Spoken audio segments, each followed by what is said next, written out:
Support for Think Fast, Talk Smart comes from Stanford Continuing Studies. Stanford Continuing Studies offers over 150 online classes on a wide range of topics, from art history to AI, wellness to writing, as well as courses on business and communication. Fall registration opens August 16th and is open to all adult learners everywhere. Most classes start the week of September 20th. Learn more at continuingstudies.stanford.edu. This podcast is dedicated to helping people deal with everyday business challenges with confidence and conviction. However, today we're going to take a different tack. We're going to look at another challenge that many of us face, helping teenagers become adults. And the things that we learn in this conversation will actually help us be better in the workplace. I'm Matt Abrahams, and I teach strategic communication at Stanford Graduate School of Business. Welcome to Think Fast, Talk Smart, the podcast. I am really looking forward to speaking with Julie Lythcott-Haims. Julie is multi-talented, a lawyer by training and a former dean of freshman and undergraduate advising at Stanford. She is now a much sought-after speaker and the author of the award-winning book, How to Raise an Adult: Break Free of the Overparenting Trap and Prepare Your Kid for Success. Julie now has a new book, Your Turn: How to Be an Adult. Thanks for being here, Julie. Matt, thanks so much for having me. I'm really looking forward to communicating with you today. Excellent. Me too. Let's jump right in. Can you define what you mean by the term adulting? And can you share some of the challenges parents and kids face during the transition to adulthood? Sure thing. Well, I guess I need to start by giving a nod to the millennial generation. They're the ones who coined the verb adulting. I don't want to adult. I don't know how to adult. Adulting is scary. And their anguish, their angst over not knowing how or wanting to is really what led me to write this thing. And then I had to examine what adulting meant. And I came up with this as the definition. Adulting is simply the phase of life between childhood and death, where you're not dependent upon other people to plan, chart, fix, manage, handle the stuff of life for you, where you have this delicious freedom and independence and the terrifying knowledge that, hey, it's kind of on me to figure this out, which is not to say any of us ever has to go it alone. So that's what adulting is. And the challenge is when it comes to parents and kids is, as parents, we grew this child in our body perhaps, or adopted it into our family, or our partner gave birth to it, and we are completely responsible in those early months and years. But over the course of that child's life, we're supposed to be slowly moving from being completely in charge of their life to turning the reins over to them. And I think this big leap from the end of high school, the start of college, the start of work, the start of military life, whatever awaits after high school, is to leap over a chasm in some ways. I mean, there's a sense that, oh my gosh, there's a big gap I might fall into, or I might not make it. And of course, that's not literally true, but I think it's an important moment for us as parents to be preparing for, to be thinking, okay, what do I want to have confidence my kid can do when they're no longer living in our home, when I'm no longer the primary one responsible for their food and their shelter and their day-to-day well-being. We want to be parenting in the teenage years and even earlier toward the inevitability that we all want this young person to be a freestanding adult who can fend for themselves one day. Oh, and it is so fraught with challenges. I am going through this now as a parent myself. It sounds like it's really balancing between freedom and responsibility, both for parents as well as for kids. What advice and guidance do you have for helping parents and kids communicate about some of these challenges and achieving this balance? You're absolutely right that it's freedom and responsibility. I can hear John Hennessy, who was president when I last worked at Stanford, every year giving the graduation speech and really helping the graduates understand that with this freedom and independence comes responsibility. Responsibility isn't a bad thing. Responsibility is actually an amazing thing. And I think we parents have to do a better job of narrating to that truth. That is, you're going to be responsible for more of your own things. You're going to be responsible for making sure your homework is in its bag and taken to school. You're going to be responsible for making your own lunch. You're going to be responsible for making your own doctor's appointments. Conveying the expectation that these things will be turned over to the kid and that that's not a bad thing. You're actually trusting that they either can already or can almost handle that task. It's really by handing somebody some additional responsibility, which we're supposed to be doing increasingly over the years of childhood, we're actually signaling, I believe you can. And that turns out, Matt, to be a really important indicator of a person's wellness, the extent to which they believe they can do the task in front of them. So a vote of confidence from a parent saying, hey, you're going to be responsible for this now, as long as it's done kindly, as opposed to feeling like your parent has turned your back on you, it's really quite empowering to be given additional responsibility. And that's how, the freedom and the responsibility really nicely then go together. So it sounds to me like part of the challenge is to set clear expectations along the way, but also to think about the tone in which you're communicating those messages so that as you're having these conversations, you're being supportive, but also very clear about what is happening now and will happen in the future. Is that right? That's exactly right. I mean, I think we're at our best when we're parenting, when we're providing unconditional love, a tremendous amount of empathy, optimism that the kid is going to be able to make their way. So the tone of voice, the body language needs to be that of a compassionate, yet emotionally somewhat distant adult. And this may sound a bit odd to people. Aren't we parents supposed to be very close to our kids and kind of why would you advocate for psychological distance? What I'm responding to is the overparenting tendency, which says, your homework needs to get done.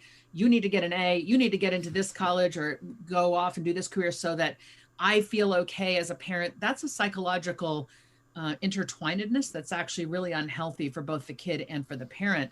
The more healthy distance is when you can care very much about how they are. You can offer help and guidance, but you're not feeling that you own every single thing that they do, whether it's their homework or their activities or their college applications. We want to be in this place where our child has the agency, the autonomy to kind of make their own way and have their experiences, make their choices, fall a little bit here and there, pick themselves up and be stronger based on what they experienced.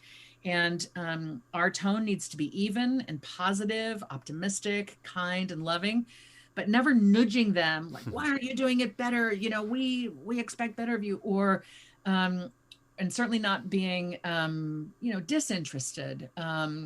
It's sort of like, picture how loving you can be with your niece or nephew or your best friend's kid, where you care about the kid, but you don't feel obligated to tell them precisely what to do all the time. And you don't feel obligated to solve their problems. That's the healthy psychological distance I think we're going for actually as parents. I really like that image. That will be very helpful to me and hopefully many other folks. And I like how you highlighted it's not just about what you say, but how you say it. That nonverbal openness is really critical. We have on this podcast talked about improvisation in lots of different ways to help people be present-oriented, to help people feel more comfortable speaking spontaneously. You talk about adopting principles from improv and design thinking to help when people feel stuck. Can you tell us more about this and how this can help? Yeah. So a lot of people who are trying to spread their wings and enter adult land feel stuck. And I think part of that is the sense that I have to know what I'm doing in advance. I have to be really good at it before I even start, kind of a perfectionistic tendency. I have to know what I want. I have to know who I am. And I think an overarching message of this new book, Your Turn, is, hey, you don't have to know. You don't have to have it all figured out. The point is just start to move in the direction of something. And so both from the D School folks and from improv more broadly, I've borrowed the language bias toward action and start anywhere. And I think in whether you're a designer or whether you're an improv actor trying to entertain an audience, it's just all about, let's go. Let's just try something. This isn't about it has to be perfect. This is just about what can happen when we leave this point we're stuck in or standing in. our comfort zone, perhaps, or our stuck zone, perhaps, and just take a step in any direction. You will learn something, you will have an experience, you will, you know, analyze the data, how you felt, you know, what you might do differently. And all of that begins to create some velocity forward. The bias towards action is such a powerful lesson from both design thinking and improv, and it plays out in lots of ways in our relationships and in our communication. There's a corollary to that notion, which is, you know, good is great, good enough is great. And it's this notion that we put a lot of pressure on ourselves. And one of the reasons we don't move forward is we're afraid it won't go the way we want, or it won't be as good as it could be. And just giving ourselves permission to move forward is really, really powerful. In your book, Your Turn, you have a chapter entitled Start Talking to Strangers. Can you explain the advice you give in this chapter and share any best practices you have that can help people use communication to connect with others? Yeah. I think that chapter opens by saying this, or in the first couple of paragraphs, this may be the most obvious point I make in the book, but every single human is a stranger to you at the outset. Mm-hmm. And I'm deliberately subverting the childhood norm, don't talk to strangers, which some young adults were raised with, and making the point that this was an overbroad rule. The rule should have been, let me teach you how to discern the one creepy stranger from the vast majority of humans who are perfectly fine, child. You know, let you walk through the world with me, watching how I discern whether a stranger is okay to talk to. Instead, we've given this overbroad rule, don't talk to strangers. And many, many, many, many young people really don't know how to be. They feel afraid, they feel unsure, they feel something's wrong if a stranger is trying to talk to them. And that's, boy, if there's anything that's inhibited or really prevented a normal free-flowing conversation between people who've not previously met, this mantra, don't talk to strangers, you know, may be it. Yeah. So, you know, we shouldn't, blanket rules rarely apply, right? The instinct about how to approach somebody. You're going to have to talk to strangers when you leave your family home. You're going to go to a college or a community college or the workplace or the military. There will be people who have information that you need. There will be people who can help you on your path. There will be people that you can help. And, you know, all of those things are going to require us opening our mouths and talking to this person. But that's not all. I mean, we've got to be respectful toward this other person. We've got to also have a sense of how to advocate for ourselves. Communication is, you know, such a delicate dance, and kids need to emerge from childhood having practiced.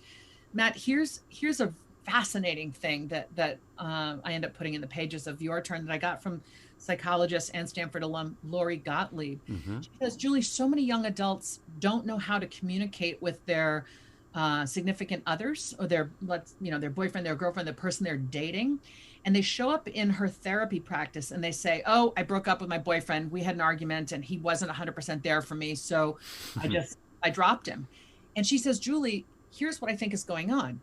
Their childhood communication, conversations were so regulated by well-meaning parents, teachers, other adults who sorted out difficulties when kids weren't getting along on the playground or on a play date, who gave the kids language to use to talk to the other kids, not trusting the kids could ever figure this out themselves with a wee bit of guidance, right? A lot of adults did that handling. Now we've got a set of young adults who haven't had that practice on the playground, in play dates, in group play with their peers.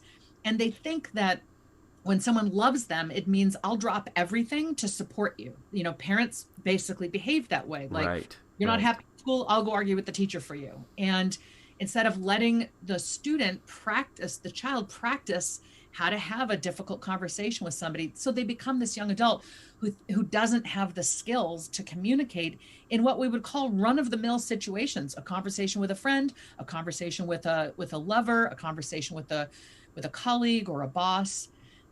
We've got to let our kids, we need to want for our kids to practice communicating with their fellow humans well before they ever leave our homes, if they're to make it in the world one day. The notion of practice and giving space to learn how to communicate better is so important. And then helping them, I can imagine you would agree with this, to reflect on that communication so you can learn from it and do it differently or better is also a valuable skill to add there. Absolutely. So I'm going to ask you to get a little meta here, Julie, if that's okay. I have seen you speak on a number of occasions, and you are a phenomenal speaker and actually a great meeting facilitator as well. And those two don't always go together. Can you share some of the things you think about and do to prepare yourself and your content before you present or facilitate? Yeah, it feels a little personal, but I'm not criticizing or critiquing. I'm just acknowledging that I am going to tell you the honest truth, honest to God truth here. Please. I am spiritual, but not religious.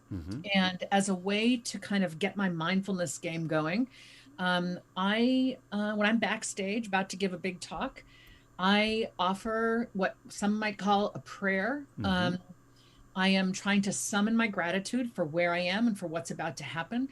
And for something that's, whatever's going on in my life. I then ask, please let me have access to my intellect, to my sense of humor, to my intuition. Let me connect.